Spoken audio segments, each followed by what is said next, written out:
고등수학학 개념 강의 네 번째 단원은 함수입니다. 이 단원에서는 함수에 대해서 정확하게 정의 내리고 여러 가지 함수에 대해서 알아보려고 합니다. 그 첫 번째 내용으로 함수의 뜻 진행해보죠. 대응과 함수의 뜻에 대해서 알아보겠습니다. x에서 y로의 대응이란 공집합이 아닌 두 집합 x, y에 대하여 x의 원소에 y 원소가 짝지어진 것을 이야기합니다. 요 한글로 이해하면 좀 어려운데 그림으로 이해하면 좀 쉬울 거예요. 즉 집합 x, y가 있다 했으니까 x라는 집합과 y라는 집합을 써놓을 건데 x 안에 들어가는 원소들을 일자로 쫙 그냥 써놓은 거예요. 벤 다이어그램처럼요. 그 다음에 y1, y2, ym까지 y의 원소들을 쫙 써놨습니다. 그 상황에서 뭘 할 거냐면 짝짓기를 할 거예요. 즉 화살표를 보내기만 하면 끝납니다. 따라서 화살표를 보내는 방법도 여러 가지겠죠. x1처럼 y2한테 하나만 보낼 수도 있을 거예요. 그 다음에 x2처럼 아예 안 보내고 싶을 수도 있겠네요. xn처럼 막 여러 개를 막 보내고 싶을 수도 있을 거예요. 여튼 상관없어요. 이런 식으로 짝만 지어주면 됩니다. 그 상황을 우린 대응이라고 불러줄 거예요. 지금 상황 보면 x1이 y2한테 대응되었죠. 그것을 우리는 x1이 y2한테 대응되었어 라고 표현해 줄 거예요. 즉 x의 원소 하나, y의 원소 하나, 그 다음에 화살표로 연결했으니까 화살표 그려주면 x가 y로 대응한다 라는 표현이 된다 라고 보시면 됩니다. 그러면 함수는 무엇이냐? 이 대응 관계 중에서 굉장히 큰 특징 하나가 추가가 된 것을 우린 함수라고 불러줄 거거든요. x의 원소에 y의 원소가 오직 하나씩 대응하는 대응을 우리는 함수라고 불러줍니다. 즉 아까 전처럼 일을 안 하는 애가 있거나 막 3개, 4개 선택하는 애가 있으면 안 된다라는 거죠. 딱 하나씩만 대응해야 합니다. 함수 상황을 몇 개 살펴보면요. 왼쪽 것처럼 이렇게 x1도 하나로 가고 x2도 하나로 가고 xn도 하나로 가고 있죠. 얘네들 다 하나로 갔다라고 했을 때 얘는 함수다라고 판단할 수 있겠네요. 근데 오른쪽과 같은 경우에는 A는 지금 2로도 가고 3으로도 가고 있죠. 그 다음에 B는 또 2를 안 하고 있네요. 그 다음에 C는 1로 가고 있네요. 따라서 C 빼고 나머진 다 문제가 생겼죠. 그래서 함수 관계가 아니다라고 불러줄 겁니다. 그래서 함수는 우리 표현을 이렇게 할 거예요. F라는 함수는 x에서 y로의 대응이야 라는 뜻인 거죠. 이런 식으로도 쓸 수 있어요. 이 화살표 위에다가 f라는 이름 넣어줄 수도 있습니다. 그래서 이렇게 써 있으면 아 함수 얘기하고 있구나 라고 보시면 돼요. 즉 함수 상황에 대해서 한 번 더 정리하고 넘어가면 이 x의 각 원소가 y의 각 원소를 하나씩만 선택해야 합니다. 즉 x가 한 번씩만 일을 해야 돼요. A처럼 일을 너무 많이 해도 안 되고요. C는 상관없죠. B처럼 일을 아예 안 해서도 안 됩니다. 따라서 모든 X가 동일하게 한 번씩만 일을 한다라고 보시면 됩니다. 함수를 정의하다 보니까 두 개의 집합이 세팅이 되었어요. x에서 y로의 함수 fx 이렇게 잡으려면 x랑 y 이렇게 두 개의 집합이 필요하죠. 그 두 개의 각각의 집합에 이름을 지어줬습니다. x에서 y로 가고 있으니까 이 x가 함수 f가 정의되는 구역해서 정의역이라고 불려지고요. 그 다음에 y 같은 경우에는 이 x랑 함께 함수를 정의 내리고 있죠. 그래서 함께 공짜 써서 공역이라고 불러줄 겁니다. 그래서 x에서 y로의 함수야 라고 한다면 얘 정의역, 공역이라고 불러줄 거예요. 따라서 왼쪽에 있는 그 가고 있는 대상이 정의역이고 오른쪽에 있는 화살표를 받고 있는 대상이 공역이다 라고 보시면 됩니다. 그럼 결국엔 x가 y를 선택하고 있는 중인 거잖아요. 그래서 이 대응 관계를 한번 식으로도 나타내 봤어요. x의 원소 x가 y의 원소 y를 선택한다 라고 했을 때 우리가 어떻게 쓸 거냐면 y는 fx라고 많이 써요. 즉 f라는 함수에 x값을 넣어서 y가 나타났다 이 소리예요. 따라서 이렇게도 쓰고요. 우리 대응 관계니까 이렇게 써도 상관없습니다. f라는 함수로 인하여 x가 y를 선택하고 있어 라는 거죠. 이렇게 선택하고 있는 중이니까 이 선택한 이 대상 자체가 중요해지는 거예요. 그래서 그 대상을 즉 y값을 우리는 x의 함수값이라고 정의 내렸습니다. 근데 그러고 나서 생각해보니까 이 정의역에 있는 모든 원소들은 한 번씩만 다 균등하게 일을 하고 있어요. 근데 공역 같은 경우에는 사실 이게 일을 하고 있는 애도 있고 안 하고 있는 애도 있는 거죠. 왜냐하면 정의역에 있는 x라는 원소가 선택을 했으면 y가 일을 할 텐데 선택을 안 했으면 일을 안 하게 되고요. 선택을 막 두 번 받았어요. 그러면 두 번 일을 하고 있는 아이들이 있겠죠. 그래서 일단은 선택받은 y들을 모아놓자. 즉 함수값들을 모아놓자라는 생각을 한 거죠. 그래서 함수값들을 모아놓은 집합을 우리는 치역이라고 불러주게 됩니다. 그래서 값 치자예요. 그래서 값들을 모아놨다라는 뜻이죠. 따라서 치역은 함수값들의 집합이다 라는 것도 기억하고 이런 식으로 쓸 수도 있어요. f라는 함수에 집합 x를 다 넣어버린 거죠. 그럼 나왔을 때 결과 이런 느낌으로 치역을 나타내 줄 수도 있고요. 그 다음에 조건제시법으로 x들은 x의 원소인데 이 x를 각각에 넣었을 때 나오는 함수값들을 모아놓은 거야. 이렇게 쓸 수도 있겠죠. 그래서 치역을 나타내는 여러 가지 내용들을 모두 잘 기억하고 있어야 되고요. 그럼 치역이라는 건 결국엔 y의 원소들로 만들어진 거니까 이 공역의 부분집합이겠다까지도 기억을 해주면 가장 좋습니다. 따라서 정의역, 공역, 치역 처음 듣는 말이니까 꼭 잘 기억을 해주셔야 합니다. 그러면 이 말을 잘 기억하기 위해서 한 번 더 살펴보죠. 그림상에서 나타났을 때 요 x집합에서 y로 가고 있으니까 x집합은 정의역, y집합은 공역이 될 거고요. x들이 선택한 y들을 다 모아놓은 이 집합을 우리는 치역이라고 불러줍니다. 따라서 요 그림 그대로 외우면서 잘 기억해 주시면 좋겠습니다. 서로 같은 함수에 대해서 알아보겠습니다. 일단 두 함수가 같다 나오게 되면 우리 등으로 그냥 쓸 거예요. 이렇게 f랑 g랑 같아. 그러면 서로 같은 함수구나 라고 판단하시면 됩니다.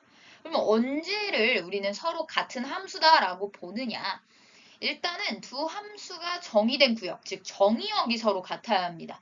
정의 자체가 다른 데서 되어 있으면 사실 비교하기가 힘들잖아요. 그래서 정의역은 일단 서로 같아야 되고요.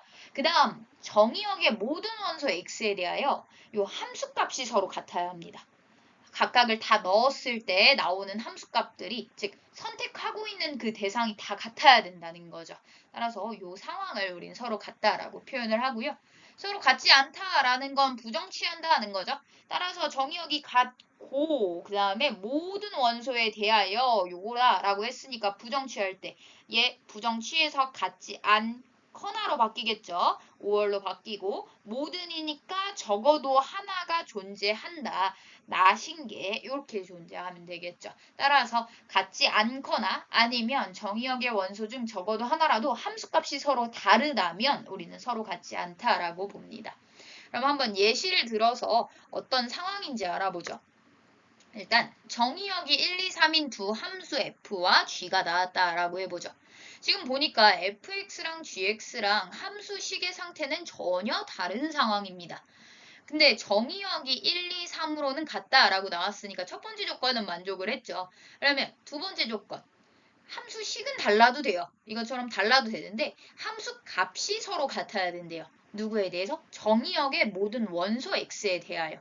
따라서 F1, F2, F3과 G1, G2, G3이 서로 각각 같은지 확인을 해보는 거죠. 확인을 해보니까 F1의 경우에는 여기다 1 넣으면 1 마이너스 6 플러스 5에서 0 될 거고요. 1 넣게 되면 G1은 마이너스 6 더하기 6 해가지고 0 될 거죠. 따라서 서로 같네요. 그 다음에 F2 넣게 되면 8 마이너스 24 플러스 10 될 거고 이쪽은 2 넣게 되면 마이너스 12 더하기 6이니까 여기 마이너스 6 되고요. 여기는 18에다가 요거 빼게 되면 여기도 마이너스 6이 되겠죠. 따라서 마이너스 6, 마이너스 6 서로 같은 거 보이네요. 그 다음에 3 넣게 되면요. 얘는 3, 3, 9, 3, 27에다가 27 마이너스 3, 3, 9, 6, 9, 54. 그 다음에 플러스 15 이렇게 되겠고 여기는 3 내면 마이너스 18 더하기 6이니까 마이너스 12가 되겠죠.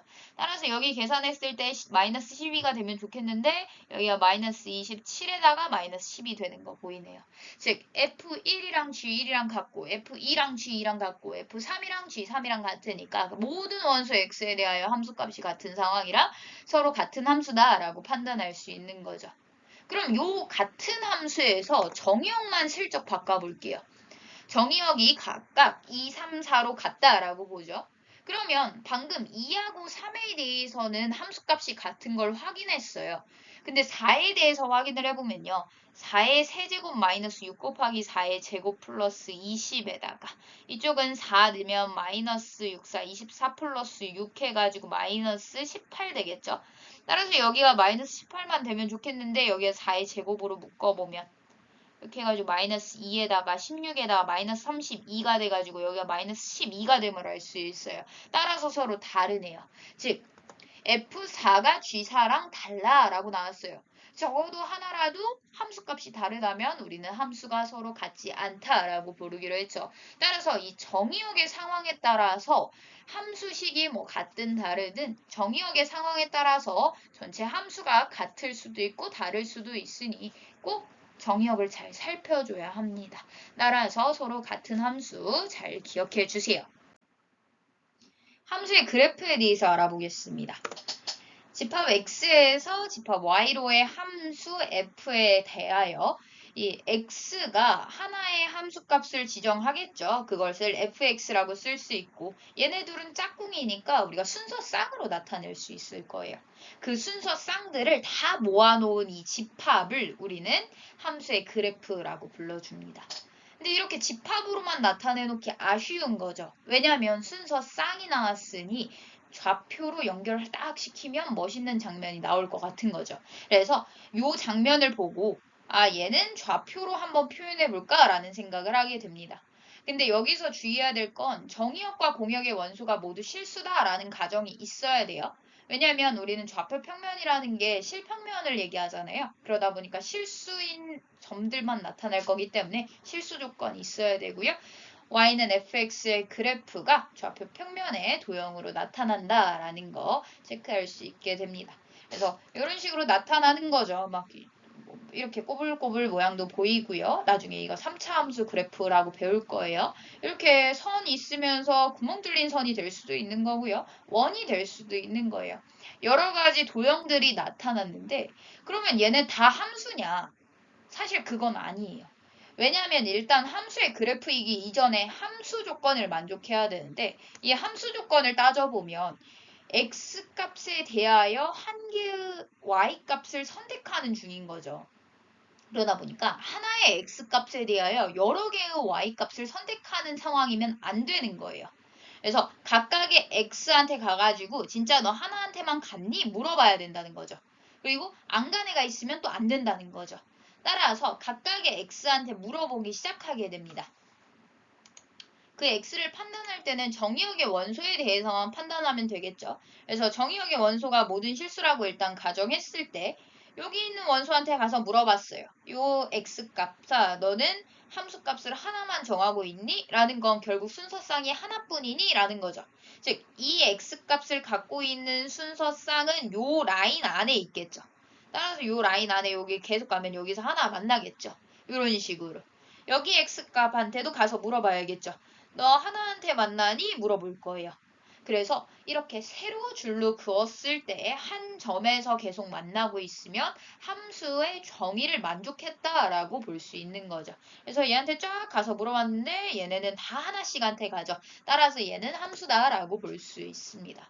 그러다가 얘한테 가서 물어봤는데 요런 데는 하나씩 가고 있어요. 근데 여기에서는 여기 이 빈 공간 이 동그라미라는 건 얘는 지나지 않는다라는 거죠. 따라서 여기에서는 선택하는 함수값이 없더라 이거죠. 그래서 여기에서 문제 생겼으니까 얘는 함수가 아니다라고 판단할 수 있겠네요. 그래서 얘 때문에 나머지는 다 상관없는데 잘 되는 거죠. 그래서 함수냐라고 물어보면 지금처럼 세로 줄 긋게 되면 돼요. 그러면 얘도 역시 해봤을 때 여기에서 안 만나는 애 생겼고 뭐 하나에서 만나는 애도 있겠지만 여기 마이너스 1은 또 하나에서 만나죠. 근데 얘는 두 개에서 만나버리죠. 따라서 얘도 문제가 생겼네요. 안 만나는 애도 문제지만 두 개 만나는 애들도 문제죠. 따라서 다 함수가 아닌 조건을 의미하고 있다라고 살펴볼 수 있습니다. 근데 얘를 좀 바꾸면 얘가 함수가 될 수도 있어요. 오직 한 점에서만 만나도록 우리가 세팅을 잡아주면 되는 거잖아요.